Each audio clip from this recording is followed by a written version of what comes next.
मित्रांनो, आता जाऊया आपण सेकंड क्वेश्चनवर. बघा या ठिकाणी महानायक या प्रसिद्ध कादंबरीचे लेखक कोण आहे? विश्वास पाटील, प्रख्यात गंगाधर गाडगीळ आणि वि स खांडेकर. तुम्हाला सांगतो मित्रांनो की ही महानायक जी कादंबरी आहे तर ती नेताजी सुभाषचंद्र बोस यांच्या जीवनचरित्राशी रिलेटेड आहे आणि ती लिहिलेली आहे विश्वास पाटील यांनी. So first option is the right answer of this question.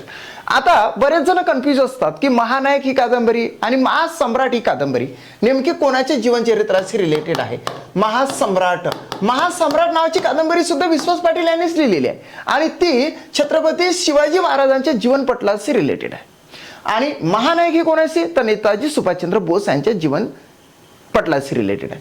आता त्याच्यानंतर त्यांनी संभाजी नावाची कादंबरी लिहिली ज्यामध्ये त्यांनी छत्रपती संभाजी महाराजांचा पूर्ण जीवनक्रम यामध्ये सांगितलेला आहे. याच्यानंतर त्यांच्यावाली पांगिरा नावाची एक कादंबरी आहे.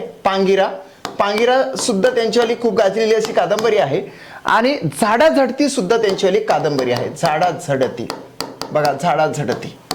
या ठिकाणी तुम्हाला महानायक, महासम्राट, संभाजी, पांगिरा, झाडाझडती आणि एक खास करून त्यांनी एक ऐतिहासिक कादंबरी लिहिलेली आहे. एक खूप मोठी लढाई झालेली होती, तिसरी लढाई त्यांनी पानिपतची त्यांच्या पानिपत नावाच्या कादंबरीमधून आपल्याला सांगितलेली आहे. पानिपत कोणती पानिपत लढाई कोणती? तर तिसरे युद्ध.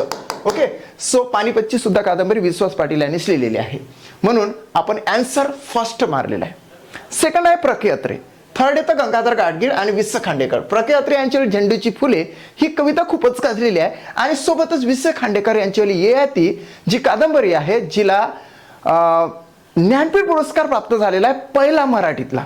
म्हणून इतरही तुम्हाला थोडंफार मी सांगितलेलं आहे. सो जर का तुम्ही MPSC स्मार्ट लर्निंग हे चॅनल सबस्क्राईब केलं नसेल तर चॅनल सबस्क्राईब करा. थँक्स.